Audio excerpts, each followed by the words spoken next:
সংস্কার কমিশনের একটি হলো নারী বিষয়ক সংস্কার কমিশন। এই কমিশন গত 19 এপ্রিল তাদের প্রস্তাবনা জমা দেওয়ার পরেই আসলে আমরা এই প্রস্তাবনা দেখার পরে স্তম্ভিত। বাংলাদেশের আগস্ট বিপ্লবের পর, জুলাই আগস্ট বিপ্লবের পরেও এই ধরনের একটি প্রস্তাবনা রাষ্ট্রীয় পর্যায়ে উপস্থাপিত হতে পারে এটা আমাদের কল্পনাতেও ছিল না। এই জন্যই এই নারী কমিশনের ব্যাপারে আমাদের মন্তব্য অনেক কঠোর। তাদের ব্যাপারে এরকম মন্তব্যের কারণ এটাই যে তারা না বাংলাদেশের পুরুষ সমাজের প্রতিনিধিত্ব করে না নারী সমাজের প্রতিনিধিত্ব। বাংলাদেশের অধিকাংশ অথবা মোর দেন 90% নারীদের চিন্তা চেতনার সাথে সম্পূর্ণ সাংঘর্ষিক কিছু প্রস্তাবনা নারী সমাজের প্রতিনিধিত্বের নামে তারা উপস্থাপন করেছে। তাদের এই কমিশনের প্রস্তাবনার যে ভিত্তিগুলো সেটাই আসলে মূল সবচেয়ে বড় ভয়ঙ্কর বিষয়। আজকে উপস্থাপিত যে প্রবন্ধ সেখান থেকে দুটি কথা আমি কোট করছি। তাদের বক্তব্যের মূল সার কথা হলো ধর্ম নারীর প্রতি বৈষম্যের মূল কারণ। এটাকে তারা প্রথমে চিহ্নিত করেছে। ধর্মকে তথা ইসলামকে তারা নারীর প্রতি বৈষম্যের মূল কারণ কেন বলেছে? আরেকজন প্রয়াত লেখিকার উদ্ধৃতিতে তারা একটা বক্তব্য কোট করেছে।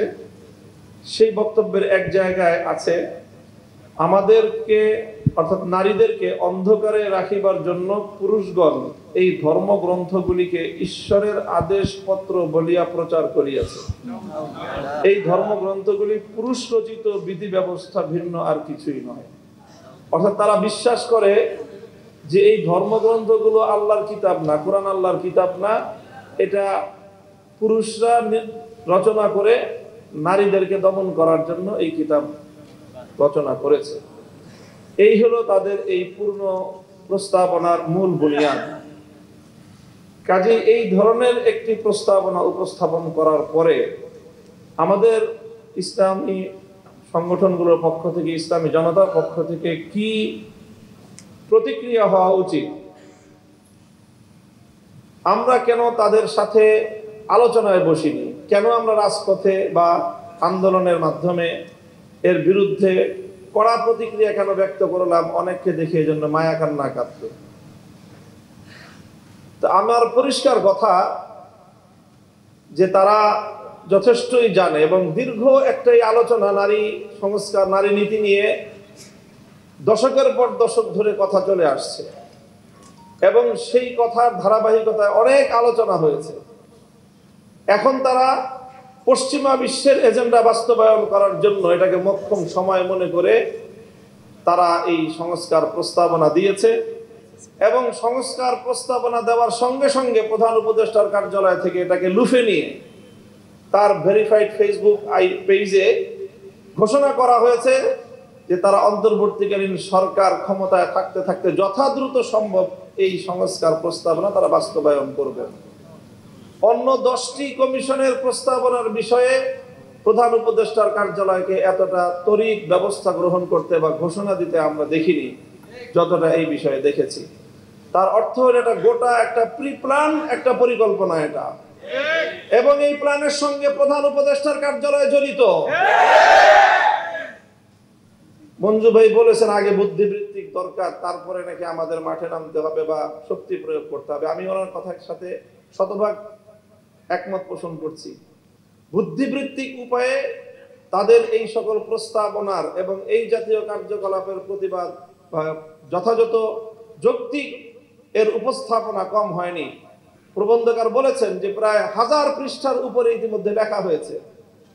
কিন্তু কথা একটা জিনিস মনে রাখবেন যে চোরে না শুনে ধর্মের কথা।